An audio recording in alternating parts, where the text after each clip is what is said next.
जय श्री कृष्णा। राधे राधे। कैसे हैं आप सब? आशा करती हूँ आप सब बहुत अच्छे होंगे। और मैं आपको बता रही हूँ पूर्णमासी के बारे में, उसकी जानकारी दे रही हूँ। जैसा कि आप सभी लोग जानते हैं कि आजकल सभी त्यौहार, सभी व्रत 2-2 दिन के हो जाते हैं, तो हम लोगों को बड़ी परेशानी होती है कि हम किस दिन व्रत रखें, किस दिन पूजा करें। तो ये इसी परेशानी का समाधान है कि अब की पूर्णमासी पे हम कैसे पूजा करें, किस दिन पूजा करें। तो सबसे पहले तो मैं आपको बता देती हूँ कि पूर्णिमा का समय क्या है।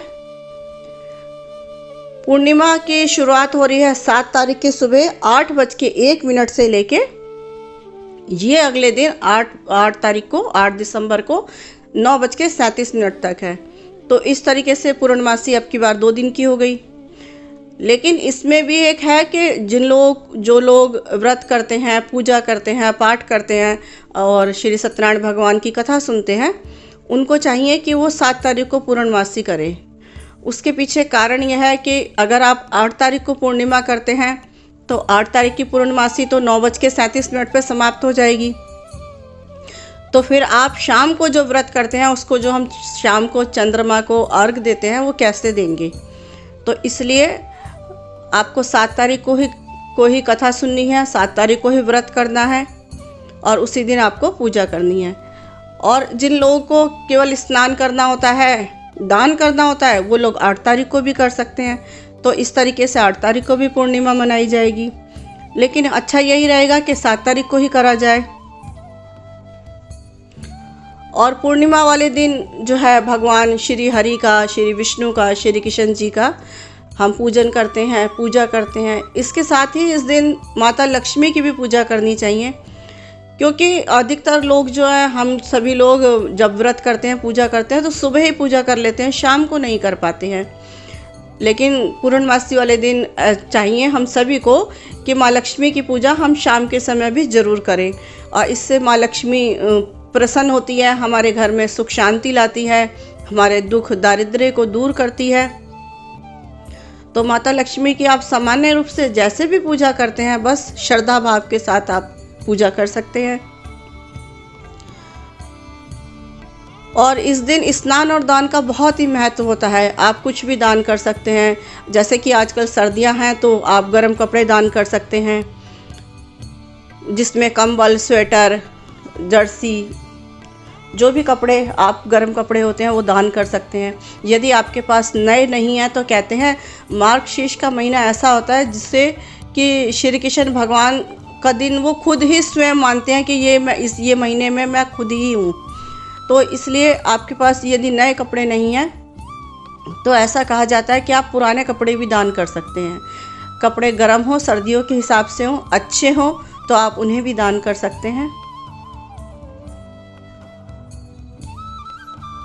और पूर्णमासी पर सबसे विशेष होती है सत्यनारायण भगवान की कथा। वैसे तो किसी भी शुभ काम को करने से पहले या मनोकामना कोई भी हमारी पूर्ण होती है तो हम सत्यनारायण भगवान की कथा अवश्य सुनते हैं। सनातन धर्म में ऐसा कोई ही व्यक्ति होगा जो कि श्री सत्यनारायण भगवान की कथा का नाम ना जानता हो, जिन्होंने की कथा ना सुनी हो।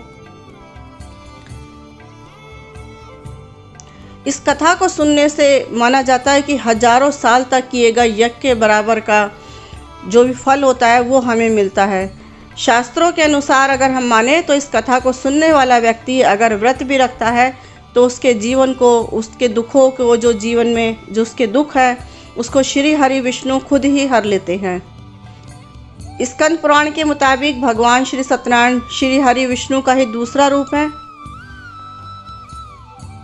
इस कथा की महिमा को भगवान श्री सत्यनारायण ने अपने मुख से देव ऋषि नारद को बताया था। पूर्णिमा के दिन इस कथा को सुनने का विशेष महत्व है। कलयुग में इस व्रत कथा को सुनना बहुत प्रभावशाली माना गया है।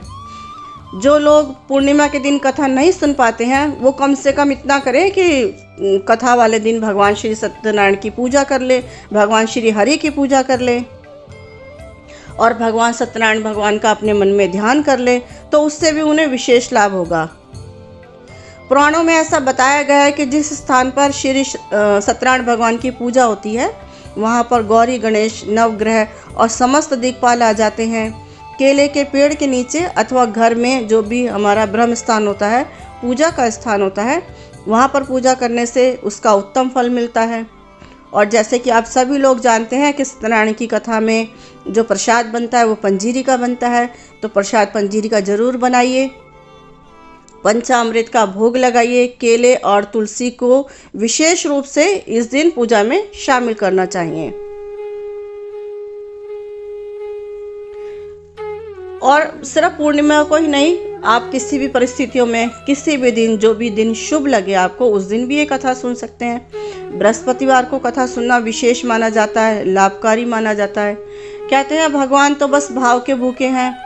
मन में उनके प्रति अगर सच्चा प्रेम है तो कोई भी दिन, किसी भी दिन जो आप प्रभु को याद करें, उनकी कृपा हम पर जरूर बरसेगी। और श्री सत्यनारायण की कथा के प्रभाव से खुशहाल जीवन होता है, दाम्पत्य में सुख आता है, संतान स्वस्थ रहती है, सभी प्रकार की हमारी मनोकामनाएं पूर्ण होती हैं। तो जब भी मौका मिले तो भगवान श्री सत्यनारायण की कथा अवश्य सुन लेनी चाहिए, और ख़ास तौर से पूर्णमासी पे तो ये कथा अवश्य सुननी चाहिए। अगर आप किसी कारण से पंडित जी को बुला के अपने घर में कथा नहीं सुन सकते हैं तो कोई बात नहीं, आप स्वयं से इस कथा को कीजिए। आप खुद किताब लीजिए और भगवान की विधिवत पूजा करके भगवान को चरणामृत से स्नान कराइए, पंचामृत से स्नान कराइए।